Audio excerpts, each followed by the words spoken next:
د لوی سپېڅلي څښتن تعالی په سپېڅلي نامه چې ډېر مهربان او بخښونکی دی، ټولو قدرمنو کتونکو اوریدونکو ته، څوک چې په دې وخت کې موږ په ژوندۍ بڼه ګورئ او که څوک به بیا موږ وروسته ګورئ، ټولو ته ډېر زیات سلامونه او درناوی.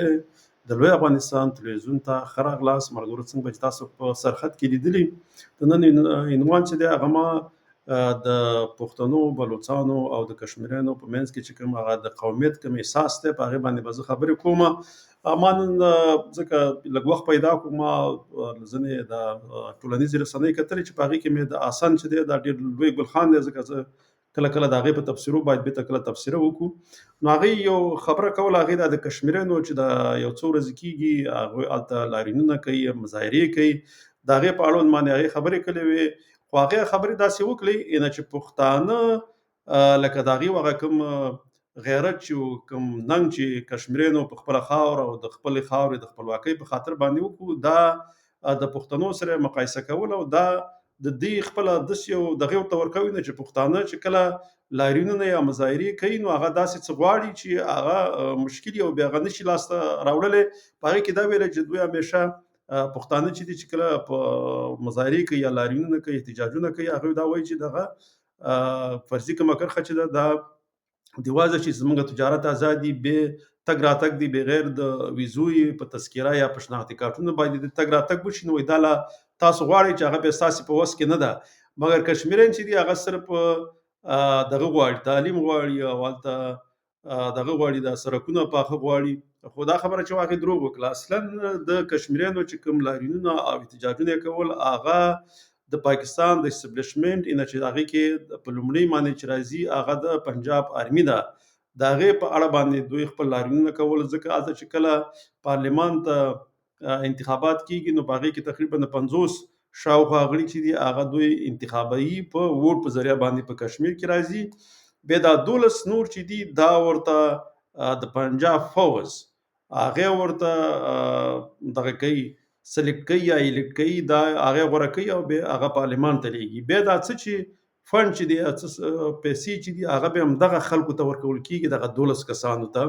او بیا په دې باندې د پاکستان فوز کولی هم شي چې هغه کوم سیاستونه چې په کشمیر کې جوړېږي ډېر په اسانۍ سره هغې له تغییر ورکړي. هلته چې کوم ګوندونه په ووټ په ذریعه باندې راغلي په کشمیر کې، بیا هغې کوم دي چې کله دا 12 کسان هلته انجیکټ کوي په پارلمان کې دا د پاکستان فوز، نو بیا د هغې په واسطه باندې دوی ډېر تغییرات هلته راوستلی شي، د خپلې خوښې وزیر اعلی راولي یا هر څه چې کوي هغه د پنجاب نه بیا راځي، نه د پنجاب فوز یې کوي.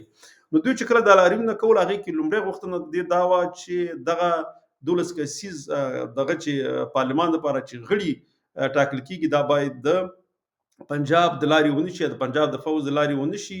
او په دې کې هغې بیا داسې دی چې بیا دې ته کوم هغه فنډ ورکولی کېږي د کشمیر، هغه هم اکثره دوی خلکو ته ورکولی کېږي او د دې نه بیا ډېر وزیران په کابینه کې راځي.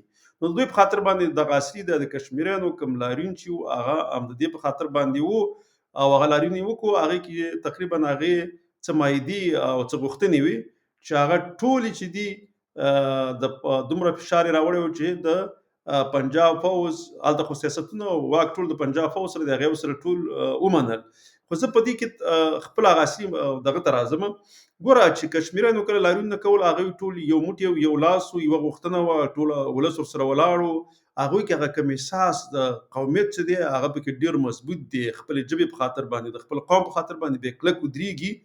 په دې کې زه همیشه کله یوه خبره کوم چې د پنجاب نه چې کله د هغې فوج راځي او په پښتونخوا کې ظلمونه کوي، مګر یو دغه پښتونخوا نه چې یو فوزي که چېرته لاړ شي په پنجاب کې یا د پاکستان په بله خاوره کې، هغوی لږ یو ولس په مقابل کې ودرېږي یا پرې کوم ګزار وکړي نو ډېره سخته سزا به وګوري. همدغه شان په کشمیر کې هم وشوله. یو دې چې ورته اف سی وایي چې په هغې کې د فرنټیر کور په نوم باندې چې دا اف سی والا ده، دا دې کې یو څو پښتانه چې دي هغه هم د کشمیر خلکو نیولي وو او وهل او ټکول یې هم ښه ډېر ورکړي وو او هلته بیا بخښنې هم غوښتلې. نو زه همیشه ورته دا وایم هغه پنجابیان دي چې پښتانه وایي، تاسو هلته دا نور قومونه نه شئ وهلی، ځکه چې هلته ستاسې اقا چې دی هغه هماغه پنجاب دی. تاسې هسې په دغه کې لکه د غلام حیثیت لري او دغه نور قومونه هم لري، خو بیا دا کار دی بیا د پښتونخوا کوم خلک چې په فوج کې یا په پولیسو کې، دا په بل ځای کې که په یو پنجابي باندې لاس پورته کړي یا په کشمیري پورته کړي، بیا هغه نو هغه کشمیریان هم رانیسي ښې ډبۍ او پنجاب کې خو بیخي کولی نه شي.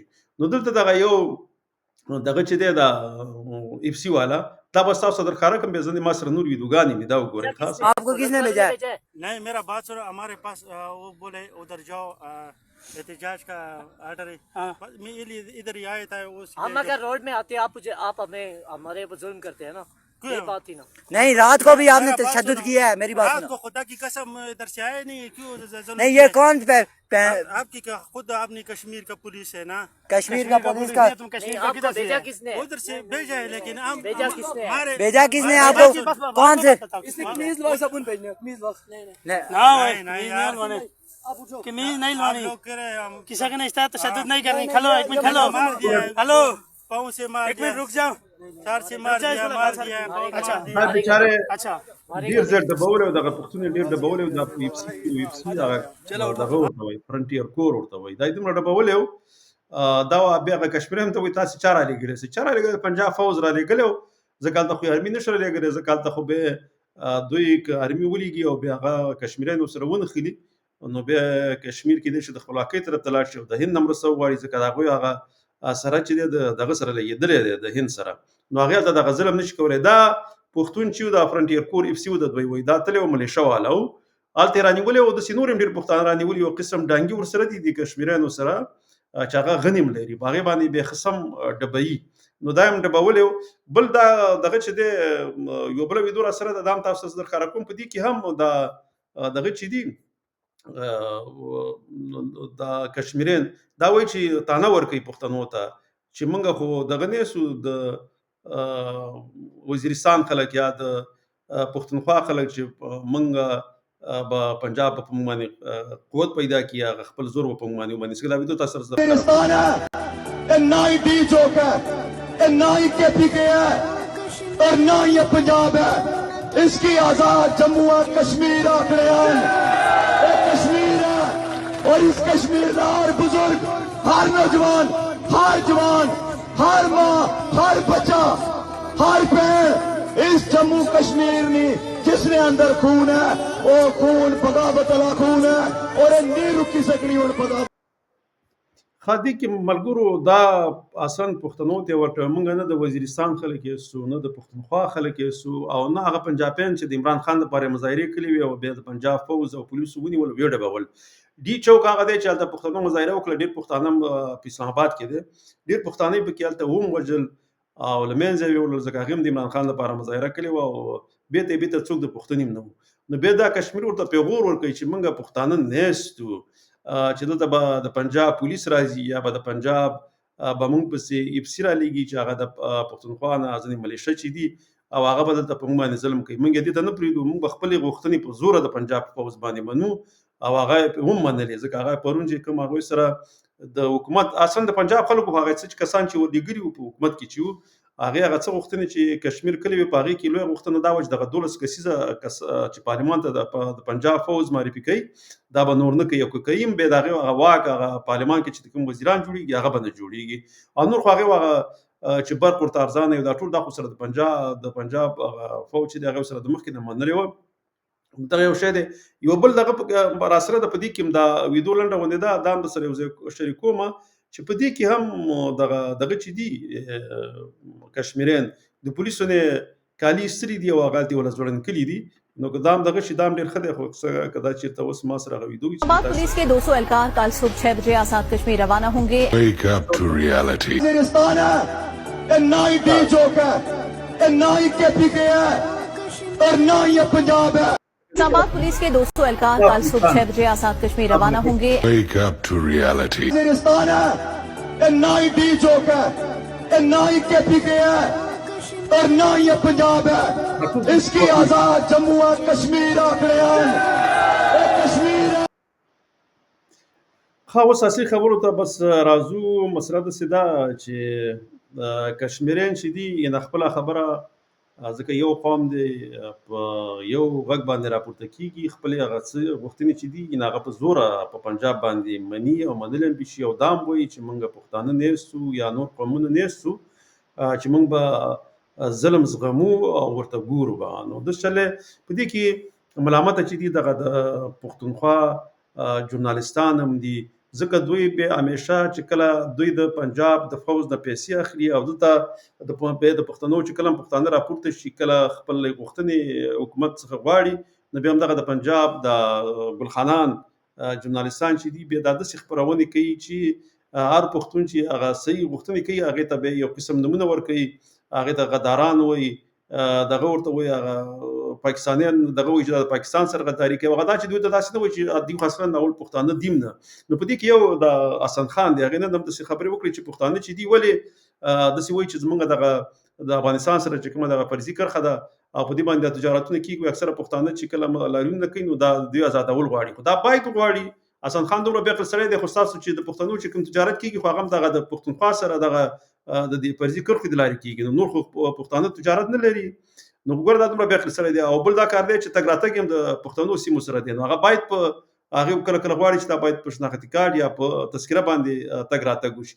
اول خو دا د لوی افغانستان خاوره دې دپاره خو به موږ کار کوو، خو تر څو پورې شي اوس دوی په پاکستان سره دي او په جبر باندې دغه د پښتنو خاوره نیولې ده، نو هغې کې چې هغه کومې غوښتنې دي هغه پښتانه جایز کوي، خو داسې چلی چې تاسې ورسره نه ودرېږئ، پښتانه ورسره نه ودرېږي، نو هغه جایزې غوښتنې چې د پښتنو دي هغه به د پنجاب هغه کوم حکمرانان چې دي او ورسره ګلخانان دي هغې به نه مني. نو پښتنو ته که کله غواړئ چې خپلواکي او ازادي د پنجاب نه واخلئ، نو دا به په ټول کې به هغه د پښتونولۍ احساس اول کې را ژوندی کوئ، بیا به په یو غږ باندې راپورته کېږئ، نو پس د هغې نه به پنجاب ستاسې غوښتنې مني. اوس وګوره د کشمیر چې هغه څه غوښتنې وي لکه په دې کې د اوبو وي که د نورو شیانو د برق وي د ارزانښت دپاره منګله ډیم ورته وایي، په هغې کې د دوی څه ځینې ځمکې ضایع شوي هغه ټول تاوانونه یې په پنجاب باندې ومنل، مګر پښتانه پرې بیا خپلې غوښتنې نشي منلی. پښتنو نه دوی مفته کې برق وړي، وسایل ترې وړي، د خپلو وسایلو اختیار ورله نه ورکوي، بیا د هغې چې هغه کوم پیسې دي هغه هم ورته نه ورکوي، هغه ټول بیا په پنجاب کې مصرفېږي. خو دلته دا پروګرام بیا اوږدېږي، نو انشاءالله تعالی بیا په بل پروګرام کې به په ځینو نورو موضوعګانو باندې خبرې کوم. زه یو څو ورځې نه وم، نو په دې کې بیا ځینې ډېر مسایل وو چې هغه باید ما پرې خبرې کړې وی، خو هغه د افغانستان په اړه باندې وی، خو هغه وختونو کې زه مصروف وم ډېر. نو دا ویکند چې دی اوس په دې کې وخت و، نو هغه اوس دا مسله چې ګرمه وه هغه هم د دې کشمیر او دغه ځینې ګلخانانو په ټولنیزو رسنیو کې ما خبرې اورېدلې، ما غوښتل چې په هغې باندې خبرې وکړم. ما کړي دي ملګرو، که بیا څوک غواړي بېرته دا پروګرام چې د سر نه کوي بیا په هغې کې به تاسو پوه شئ چې ما په کومه موضوع خبرې کولې. نو تر بل پروګرامه پورې په الله جل جلاله سپارم. خوشحاله ارامه او سوکاله ژوند ولرئ. د الله په امان.